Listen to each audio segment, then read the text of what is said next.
So I was pretty convinced that I had made a video of my top 10 Grateful Dead songs way back. I don't know, like a year and a half, 2 years ago.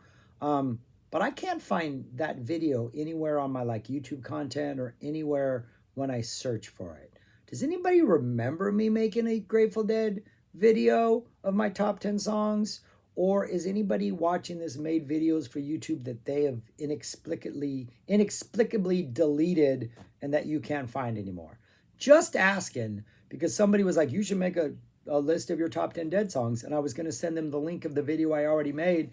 And then I'm like, wait, maybe I never made a video. So if anybody knows, let me know. But yeah, that's it. Sorry, I just had to ask because I'm confused right now. But now on to my top 10 Ween songs. What's up, people? I'm Shaggy, the opinionated hippie, and today I'm doing my top 10 favorite Ween songs. Not their best, my favorite. The ones that I can listen to on loop over and over and over and over and over again. And one of them, the one that is currently number one on this list, I will do that. I will listen to that song over and over and over again. And I never get sick of it. But anyways, yeah, I already did the albums. These are my songs. I'm only doing the studio ones and considering the studio versions. So like a song like Voodoo Lady, which live is really extended and has this epic jam in the middle featuring like Diener on guitar. I'm not considering the live version in these lists. I'm considering the studio version. The versions as they are released on the official studio albums, including Shinola, which I have to include because two songs on this list are from Shinola, sort of their compilation of tracks that didn't make their albums. So that's what this is. Top 10, it was a really, really hard top 10, but these are the ones that right now I think I'm liking the most. Ween songs change a lot just because there are so many of them and some of them are so short that certain things just catch my fancy at certain times. So a number of these songs have probably been on this list for years. Some of them I'm kind of feeling recently. So it would change in a couple years. It would have been different a couple years back. I do want to say there were a couple songs not that aren't like 11 and 12, but songs like Birthday Boy and Sorry Charlie, which if I was considering live versions and not the sort of brownified, like not clean, kind of weird, mangled, distorted studio versions, I think the live versions of both those songs are better because it really is just, you can hear Gene better, you can hear the instruments better, and those are songs, that's what I want because they're such good melodies and good songs. So Birthday Boy and Sorry Charlie didn't make the list for that reason, and I do want to give a shout out to Beacon Light off of the X-Files soundtrack, a great Ween song. It would be on this list if I was including all their songs. I love Beacon Light. I love that chorus. I love that guitar solo. I love that song. So that would have been on here had it been all their songs and not just, I'm just restricting it to those studio songs just because that's the arbitrary limitations I have put on my lists. So yeah, that's it. I'm going to go through the songs quickly, then I'll show you the list on the screen at the end if you care to see it, and then you comment and tell me what your favorite are and which ones I missed and how could I put that on the list and how could I not put this on the list. A lot of great songs, but these are the ones I'm feeling now. So that's a good 3-minute introduction. Number 10, Did You See Me, off of Shinola Volume 1. Their proggy, Pink Floydy, almost their version of Shine On You Crazy Diamond, but then at the end it gets very King Crimson-y, sort of dun dun dun dun dun dun dun dun dun dun, like really weird, kind of more intricate playing. Rush meets King Crimson, Ween's version of that kind of prog. But yeah, just a little mini like 5.5-minute epic, like Ween doing their best prog rock impersonation and hitting all the right notes, and just a great song that never made an official studio album and is instead on that Shinola sort of odds and sods type release. There's another song on that album on this list way further on. Number 9, Buckingham Green off the Mollusk. Love that intro. Again, I guess, to be honest, I have considered the live version in putting this on the list, But even without the intro, because the intro live, there's this guitar part that is just like this dun dun dun dun. That's just this awesome riff. Studio version doesn't have that as prominently because the vocals start off almost immediately. But I still love the song. Love that breakdown in the middle. Love Gene's vocal delivery. Just love the overall just vibe. And that part in the middle when they go into that dun, dun, when they go into that sort of like dun dun dun dun, like that last set of vocals, that riffage right there, and that just groove they go into, that thing is so fierce. And live, having it coming after his solo, and then he drops into that dun dun dun dun, that part is fantastic, so heavy. Number 8, another live favorite that they don't do enough, they do not play enough, can't put my finger on it. Just love everything about this. The vocals, the slinky little rhythms, the sort of just everything about this is just so, I can't put my finger on it. That little groove that they go, this little almost like arabesque type groove that like slinks in there. Yeah, this is off of Chocolate and Cheese. Just a nice little, again, another weird little Ween proggy type number that is just phenomenal. Not sure what it is that he can't put his finger on, but it exists. Don't copy my fingerprints, people. Number 7, one of their most indulgent, hyperactive, kinetic, frenetic, just wonderful. Their studio version of this is ridiculous. The live versions of this, when they didn't have a band but were just using like the backing tracks, like the drum machine, the live versions of this, Reggae Junkie Jew. Number 7, just an absolute Ween song. Like if you want to say, what is the attitude of Ween? Play Reggae Junkie Jew. That isn't them doing somebody else, like Did You See Me channeling Pink Floyd, or like other songs on this list channeling other bands. This is Ween channeling Ween. And it is just a frenetic, kinetic, crazy, hyperactive, weird lyrics, aggressive. You're not sure if they're offensive or not. It's just one of those very brown from start to finish type songs, but fun and really, really good. Reggae Junkie Jew. Number 6, also off Chocolate and Cheese, Baby Bitch. This is sort of a follow-up to Birthday Boy, only because he references the fact about Birthday Boy, but it's about a relationship with a woman, about how beautiful everybody thinks she is, but he has seen the real bitch inside. He even wrote Birthday Boy for her. But yeah, and it's just the chorus is fantastic. Baby, baby, baby, bitch. Yeah, just a nice acoustic number. Gene singing it, some great lyrics. Gets personal, reflects on himself about how he got fat and he got, just got really depressed.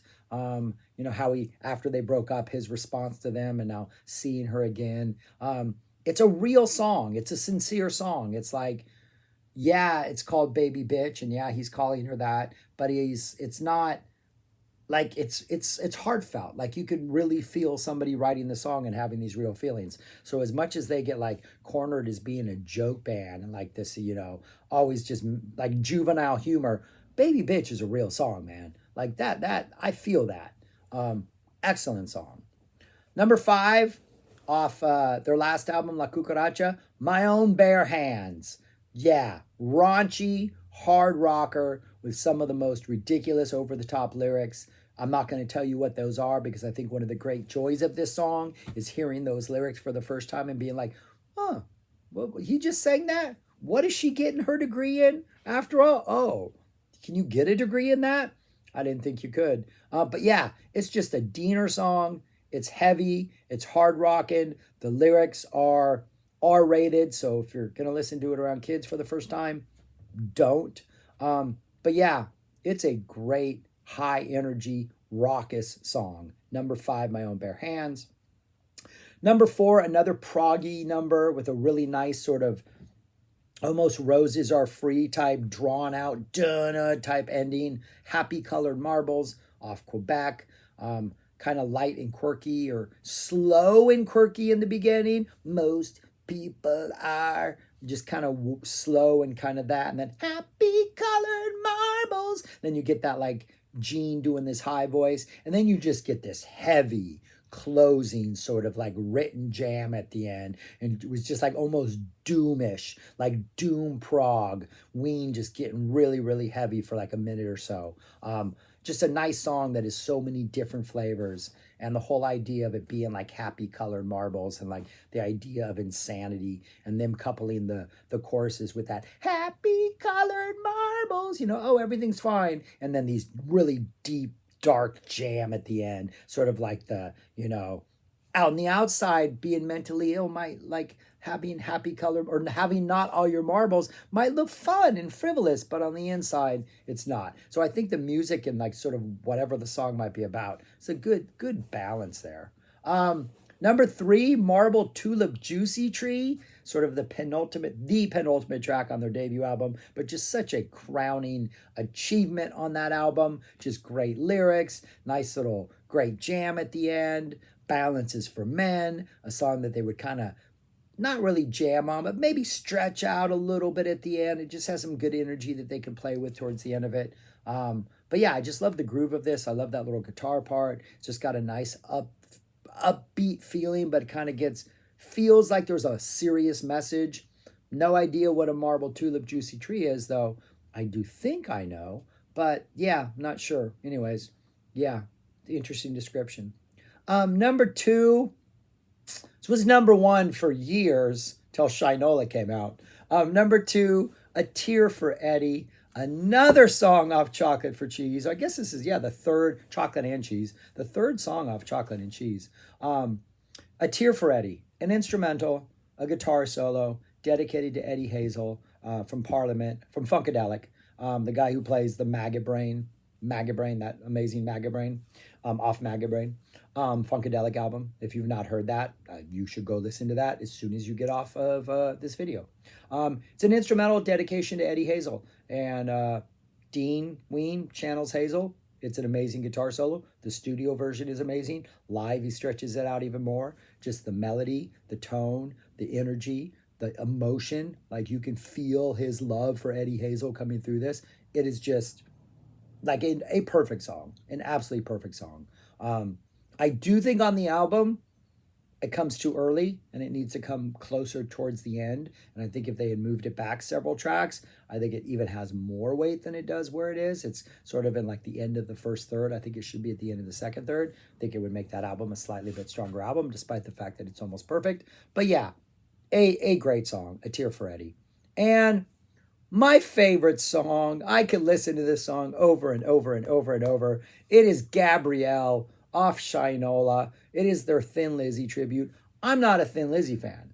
I think Boys Are Back in Town is a great song. I think Jailbreak is a ridiculous song.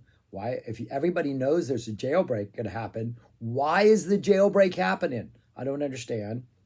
The Cowboy song is kind of weird. And I don't think any of their other stuff is, I don't get them. Like, I want to get them. I want to like them. I like the whole idea of them with the twin guitar attack. I love Phil's voice. I love his cadence and delivery, but the songwriting never got to me. So I'm not a huge Thin Lizzy fan, but I like a couple other songs. I love this song. Like if I'd heard this on the radio, I would have been convinced this was a Thin Lizzy song, and I would have probably went and bought every Thin Lizzy album until I found it. It's just feels like Thin Lizzy, sounds like Thin Lizzy. The guitar solos maybe a little more Weenish, more to sounds like Diener. But maybe that's what the song needs. That gives it the Ween stamp. And then my absolute favorite line is at the end of the final verse after the solo. I think the last line of the verse is my. I think he says my like 9 times. It's brilliant. But Gabrielle, it's just a great friggin' it's like 2.5 minutes long, maybe 3 minutes long. But gosh, is it good. And gosh, does it sound like Thin Lizzy. And man, is it makes Shinola completely a necessary album. But yeah, that's it. Those are currently my 10 favorite Ween songs right there on one of those sides of the screen. That's the list. Again, number 11. Oh, yeah, that one you think should be on here. It was number 11, but it didn't make it. But I will say once again, Beacon Light off the X-Files soundtrack. If you have not heard that, go check that out because it's a really great song. That would have been on this list had I included soundtracks. Anyways, that's it. Let me know your favorite Ween songs. which ones should not be on this list, which ones you love, which ones you hate, which ones, you know how comments work. Comment, like, share, subscribe, all those things. And most importantly, go listen to music, people. Go listen to music. Peace. Talk to you later.